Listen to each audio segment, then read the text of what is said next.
Hello everyone, thank you very much for joining this webinar or for watching it on demand. My name is David Sanchez. I'm an Azure and DevOps consultant here at Xpirit. In this webinar, we're going to talk about moving from code to cloud in a secure way with GitHub Advanced Security. Xpirit is a consulting firm focused on Azure and DevOps. If you would like to learn more about us, you can go to xpirit.com. Also, I'm sharing with you my Twitter, LinkedIn, and GitHub usernames if you would like to connect with me. Over the last 5 years, we have seen many cybersecurity attacks happening to many customers across industries. I'm sharing with you some of the security incidents that we have seen in the last 5 years. From a vulnerability found in servers, creating a data breach with millions of records and thousands of credit card numbers, to username data exposure with millions of users, to losing complete control over some applications, or providing administrative access to some of the cloud services. The cost for fixing a security vulnerability at the breach level is extremely high compared to the develop, build, deploy, or test stages. That's why we should shift left security, meaning that we should embrace security practices as part of our development process. We should not separate security from the DevOps practices that we have, and we should put security process in place to make sure that the high quality product that we are delivering also embrace security. So what is GitHub Advanced Security and how it can help us with this challenge? GitHub Advanced Security is a set of features and tools that give us the ability to identify security vulnerabilities not only in our production environment, but also in every step of the software development lifecycle. GitHub Advanced Security focuses on protecting your organizations in 3 primary areas. The first one is the supply chain, by identifying dependencies and vulnerabilities. The second one is the code, doing a code scanning to identify any potential vulnerability that you have in your code, and also the secret scanning, by identifying any password or tokens that you have in your Git and also Git history. And the last one is the development lifecycle, by doing a security overview of the results across your organization. Doing a deep dive on each of these topics, when you think about supply chain, you might think about manufacturing in an industrial warehouse. However, this concept also applies to software development lifecycle. Software includes integrations of third-party components. That's what we call dependencies. In fact, up to 90% of the active repositories rely on open source. Log4j is one of the examples that we have as a major vulnerability caused by a dependency. Manually monitoring dependencies and keeping them up to date is time consuming. Fortunately, GitHub has an automated feature that flags these dependency vulnerabilities. This feature is called Dependabot. This is GitHub's answer to this challenge. Dependabot detects vulnerable dependencies by first examining the project's manifest file. Dependabot consults with the GitHub advisory database to see if the detected dependency has a flag that indicates they are out of date or vulnerable. These powerful features allows you to automate the process that monitors and secures your project dependencies and search for vulnerabilities. Dependabot alerts authorized team members if there is an issue with any dependency. Dependabot helps avoid maintenance oversights and increase efficiency. Visualizations can simplify and summarize large amounts of data. GitHub provides the dependency graph. This provides an important insights into your project's direct and indirect package dependencies and their current state. This graph displays a summary of the manifest and log files in the project ecosystem, repository, and package. The dependency graph lets you monitor any known issue within dependencies that may affect the security of your application. Once you activate the dependency graph, you have access to the dependency reviews for both private and public repositories belonging to your organization. The GitHub Advisory database provides information on the state of your dependencies.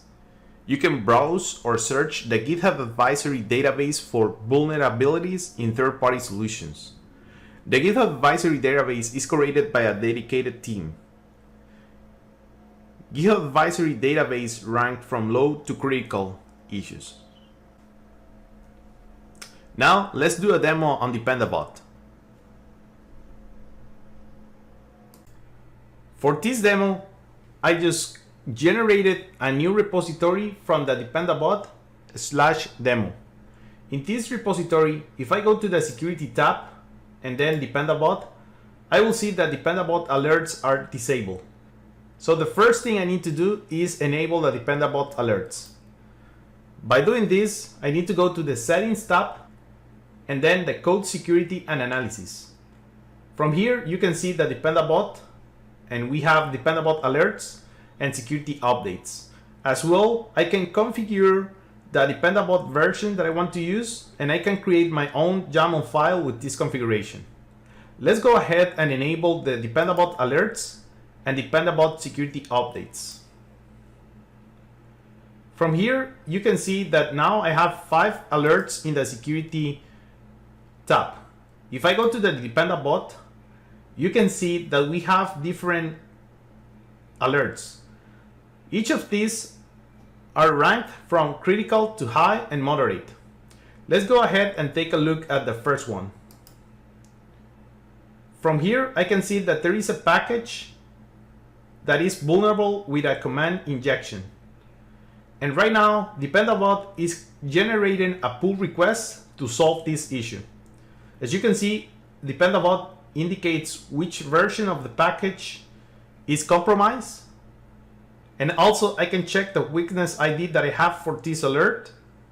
As well, I can see which of my repositories are affected.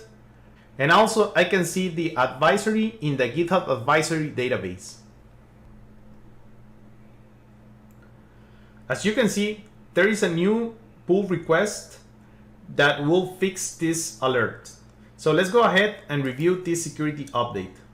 As you can see, I have now 6 notifications because Dependabot has opened 6 different pull requests to solve these issues. From here, you can see when this was opened and which alert the Dependabot are referring to. I can go ahead and merge this pull request. And if I go back to the security tab, I will no longer see the critical error that we had before. So I can go ahead and merge each of these pull requests to solve the Dependabot's alerts that I have. I can also go to the Insights tab and open the dependency graph. From here, I will have a summarized version of all the dependencies, the dependents, and the Dependabot. As you can see, in this repository, I have JavaScript and Ruby.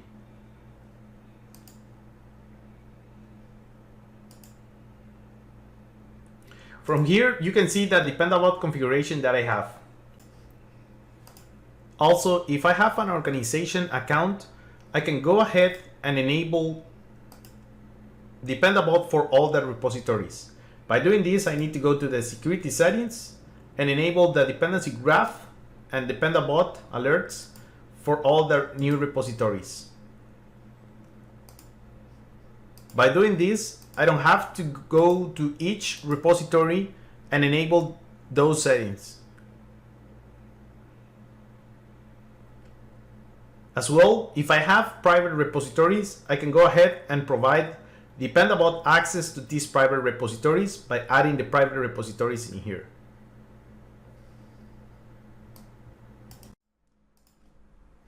Moving on to the development part, GitHub offers the following capabilities: secret scanning, push protection, and code scanning. Secret scanning. When you enable secret scanning, GitHub will search existing code on all branches present in your GitHub repositories for keys, passwords, or tokens. You can configure alerts to notify certain users if the secret has been found. Users can take an appropriate remediation action. For example, they can remove the key from the code and revoke and reissue the key that was compromised. Or in some cases, the user can choose to ignore that alert. Push protection. This is an additional layer of security that you can enable to find and remove secrets proactively before the code is even added to your GitHub repositories. So you can prevent secrets from being exposed in your repository in the first place. Let's do a demo on secret scanning. For this demo, I'm using the Cosmos.NET Getting Started repository. So the first thing I did was to fork the repo. As you can see, if I go to settings and then code security and analysis, secret scanning is always enabled by default on all public repositories. In fact, I cannot disable this. So if I go back to the repository and I open this in Visual Studio Code, I have the app config file and I populated some of the secrets that I need for this application to run. So let's go ahead and push this. Okay, now that the code is committed and pushed, let's go ahead and jump back into GitHub. Once that I have the secret committed into my repository, I will receive an email very similar to the one that I'm showing in the screen from Git Guardian. This email will contain which type of key was exposed and in which repository. Also, you can go to settings, code security analysis, and learn more about the patterns that you have for your secrets. These are the supported secrets. As you can see, I have here the Azure Cosmos DB key identifiable. But also, you can go ahead to the GitHub Enterprise Cloud documentation and take a look at the steps to defining your custom patterns. In this way, you can define your own custom pattern to define your secrets. Also, from here, you can enable the push protection. As I mentioned before, this is an additional layer of security. However, for this, you will need to have an enterprise account with a GitHub Advanced Security license. Even the best developers produce code with errors that their team must find, triage, and fix. GitHub code scanning feature allows you to complete all those tasks. Code scanning is a static analysis of every Git push, and this happens at the same time of develop. This will check for common misconfiguration, errors, and vulnerabilities. You can catch problems before they make it to production. GitHub can alert authorized developers in the affected repository if the system detects an issue. You can get alerts about the state of your code and guidance with suggestions on how to fix any errors. GitHub code scanning supports the following languages.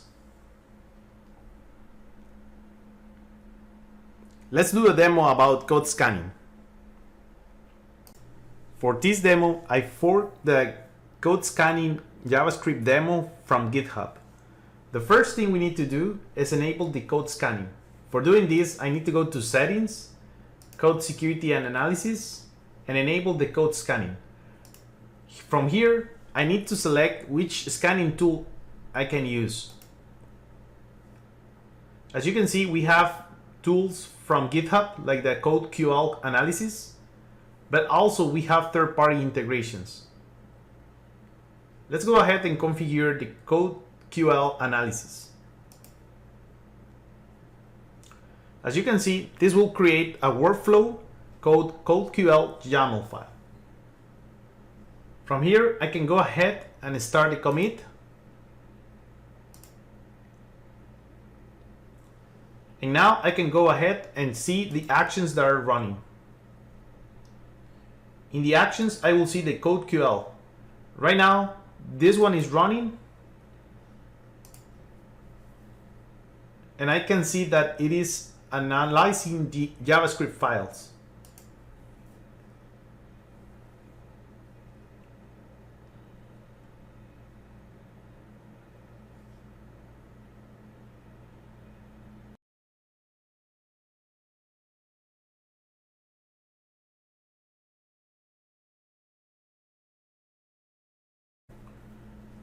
Once that this job finished, I can go ahead and take a look at the security and then code scanning.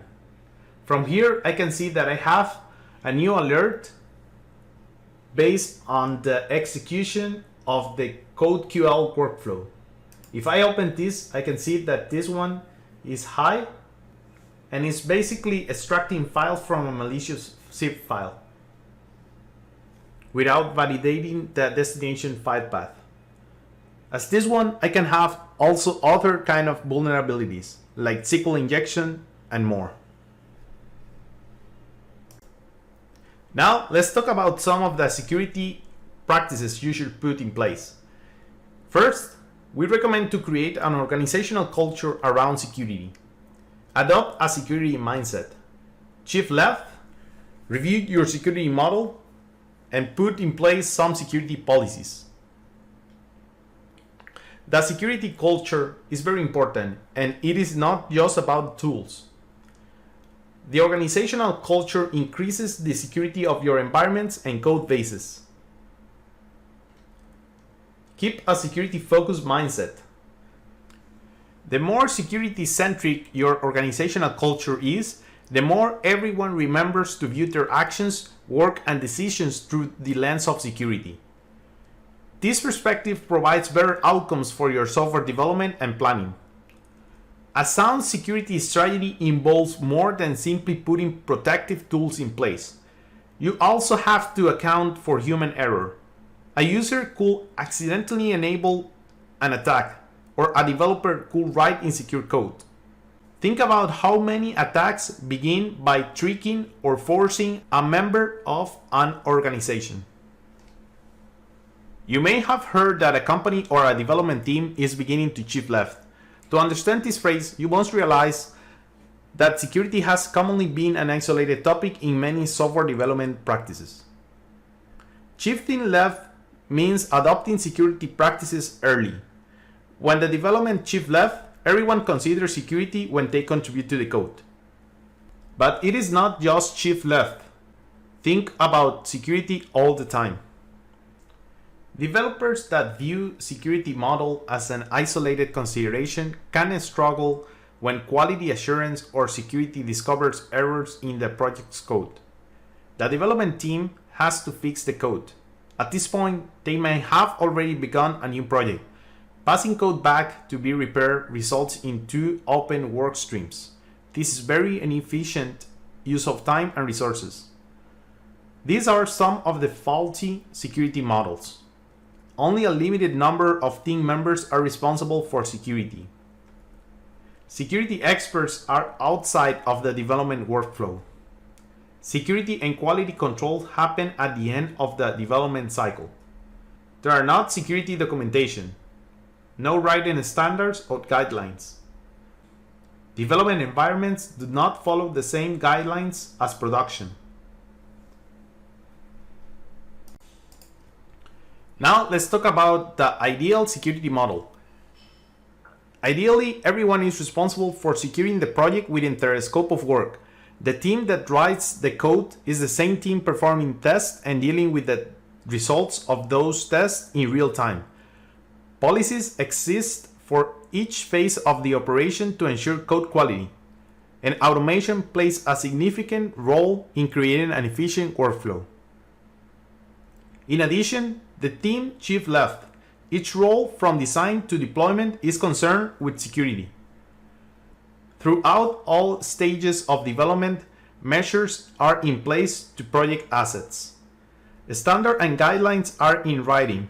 Teams know the process to report bugs. The development platform enforces standards and keeps code and environments secure.